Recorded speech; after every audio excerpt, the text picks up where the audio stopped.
Deshaun Watson faces new lawsuit. Accusations of sexual assault surface again. In a shocking development, Cleveland Browns quarterback Deshaun Watson finds himself at the center of yet another legal battle. On Monday, a civil lawsuit was filed in Houston, accusing the 28-year-old NFL star of sexual assault and battery. The alleged incident took place in October 2020, when Watson was still a member of the Houston Texans. This new accusation reignites the storm of controversy that has followed the talented quarterback since numerous women first came forward with similar allegations. The lawsuit, filed under the pseudonym Jane Doe, presents a troubling story. According to the court documents, the incident began when Watson met the woman, a single mother, at a Houston restaurant and bar. After a brief conversation, Watson reportedly managed to get her phone number.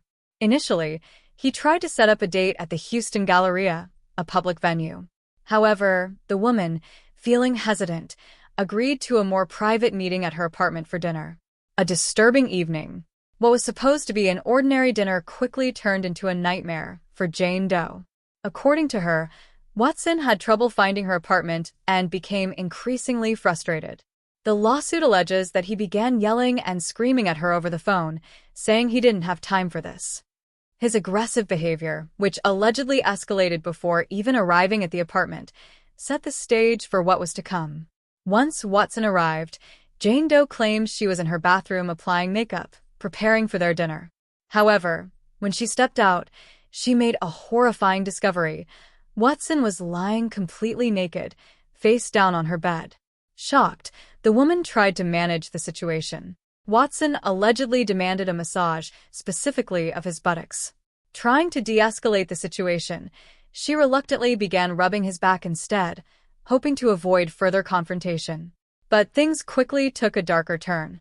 Watson reportedly rolled over and continued to demand a massage, gesturing toward his groin. At this point, Jane Doe made it clear she was not a masseuse. Rather than backing off, Watson allegedly asked her what she wanted to do instead. Before she could answer, Watson forcibly removed part of her clothing and, according to the lawsuit, penetrated her without her consent. Fearing for her safety, the woman managed to escape Watson's grip and grabbed a heavy piece of decor as a weapon. The lawsuit claims that Watson, upon realizing she was defending herself, quickly left her apartment, leaving her terrified and traumatized. A troubling pattern. This is not the first time Watson has been accused of inappropriate sexual behavior.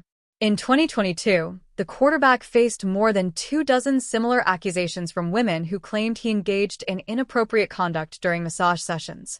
Though 2 Texas grand juries declined to pursue criminal charges, Watson was suspended by the NFL for 11 games and fined $5 million. He also underwent mandatory evaluation and treatment as part of the disciplinary measures. Watson settled 23 of the 24 civil lawsuits filed against him in the summer of 2022, though one case remained unresolved. This latest lawsuit is unrelated to the previous massage-related cases, but is being handled by the same attorney, Tony Busby, who represented many of Watson's earlier accusers. What's next for Watson and the NFL? The NFL and the Cleveland Browns have declined to comment on the latest accusations as the legal process unfolds. Watson, who returned to the field after an injury and his suspension, has struggled to find his form with the Browns. The team traded 6 draft picks, including 3 first-round picks, for Watson in March 2022 and signed him to a fully guaranteed $230 million deal, the richest in NFL history at the time. However, his off-field controversies continue to overshadow his on-field performance. Watson's most recent game, a 33-17 loss to the Dallas Cowboys, saw him complete 24 of 45 passes for 169 yards, 1 touchdown, and 2 interceptions. His comeback from season-ending shoulder surgery last November has been less than impressive, and with this new lawsuit, his future in the NFL could be in serious jeopardy.